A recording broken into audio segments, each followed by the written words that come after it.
The battle for Nigeria saw "If We Leave Tinubu to Fight Alone, We All Lose" by Idowu Falaye.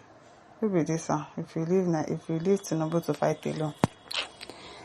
There is a war raging in Nigeria, and at the center of it is a battle over who controls Nigeria's resources, her people, and ultimately her future. For decades, a small, powerful clique known as the Fulani oligarchy has held a tight grip on the levers of government and economy in Nigeria. But now, for the first time since the return of democracy in 1999, that grip is loosening. And that is why they are desperate to remove President Bola Ahmed Tinubu at all costs.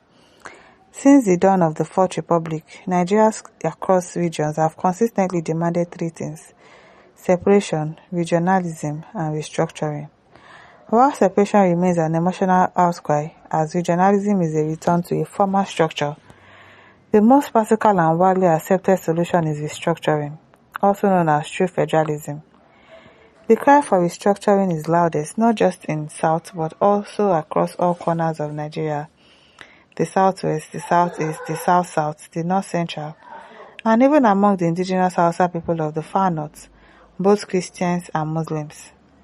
The people want control over their own destinies. They want to manage their own resources, run their own government, and determine their futures with interference from a distant central authority that has failed them for too long. President Tinubu is the first Nigerian leader who seems genuinely committed to answering this age-old cry. From his first month in office, he has taken bold, deliberate steps toward fiscal federalism, one of the core pillars of restructuring. This means that instead of wealth being collected from productive parts of the country and redistributed according to outdated and unfair formulas, regions will now benefit more directly from their own productivity. And this is the real reason why the Fulani oligarchy is mad. They are not just upset, they are furious. Because for decades their power has depended on a centralized system where they could control the country's wealth from Abuja and distribute it to maintain their dominance. They are now watching helplessly as Tinubu dismantles this system brick by brick. One of the most significant moves President Tinubu has made is the passage of other tax reform bills. For years, the population figures of states were the primary basis for revenue collection. This meant states with little economic output but high population counts, real or inflated, got more money. But with this reform, productivity is now the standard that changes everything. If a town like Idowu generates revenue through manufacturing, trade, or even beer sales, a large percentage of that money stays in Idowu. Before now, it would have been moved to states like Kano or Zamfara, which often openly reject some of the economic activities they still benefit from. We know all of this, the tax reform bill, blah, blah, blah. Is that the only reform that we want? Has that stopped the security issue in the country? There's still a lot of insecurity going on, even after the tax reform bill he has placed on ground.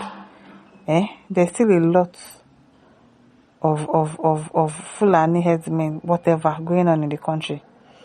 That single reform sent shockwaves through the Fulani power base. The oligarchy quickly mobilized their political foot soldiers and their governors to raise alarm and cry foul. But President Tinubu remained unmoved. The bill passed, and the system began to shift. For the first time in a long time, economic justice was beginning to take root in Nigeria, and the Fulani oligarchy was not having it. But that wasn't all. Tinubu began removing their control over major national institutions. The NNPC, long regarded as the cash cow for corrupt elites, was taken from their grip. The leadership of Ajaokuta Steel Company, Customs, the NIMASA, the Nigerian Ports Authority, the Nigerian Mint where the Naira is printed, and other key money-spinning agencies were all changed. The Fulani elites that had built political empires from these institutions suddenly found themselves unplugged from the source of their wealth. Then came a game changer, the establishment of the Ministry of Livestock Development. It sounded ordinary on the surface, but the implications were deep. What was the implication? By promoting ranching and modern livestock farming, the Tinubu administration was preparing the country to end the age-old culture of open grazing.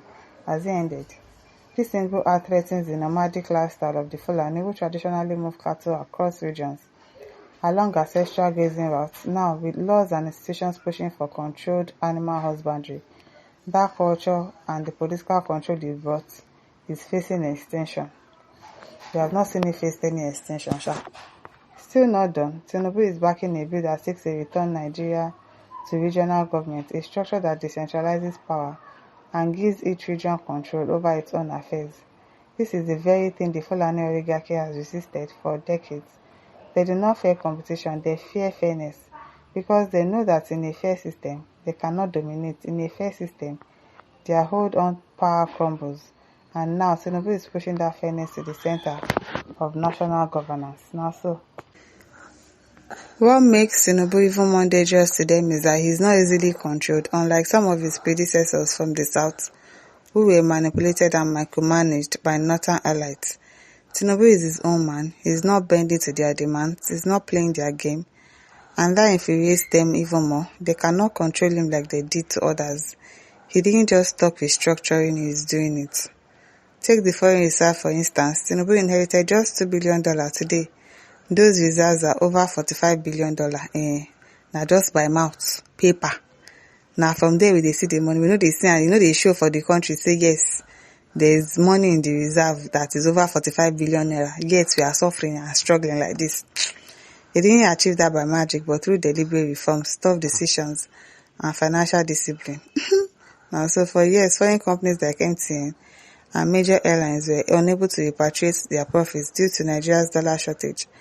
Under Tinubu, those debts were cleared. The economy slowly but surely is being stabilized. I beg. But those achievements don't interest the Fulani oligarchy. All they care about is that power is no longer in their hands. As their influence leaves, they have resorted to dirty tactics. They've recruited failed, desperate and overambitious politicians from the south, men and women willing to sell their people for crumbs of power.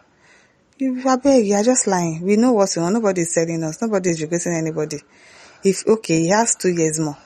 He has spent 2 years already, but he has 2 years to do whatever it is that he wants to do. And if he cannot do it in 2 years, let somebody else come inside and do something. We are tired of all these, there's something, all talk cannot do. There's nothing, they are not doing anything. Men and women willing to sell their people for crumbs. They pretend to speak for the masses, but in truth, they serve only themselves and their masters. And then there's Peter B. A man many believes represent a new hope. But let's be honest, will he implement fiscal federalism or regionalism if given the presidency? Let him get there first now. When he gets there, you will know if he's going to do this or do that. Let's hear what. Let's see what be praising what is not.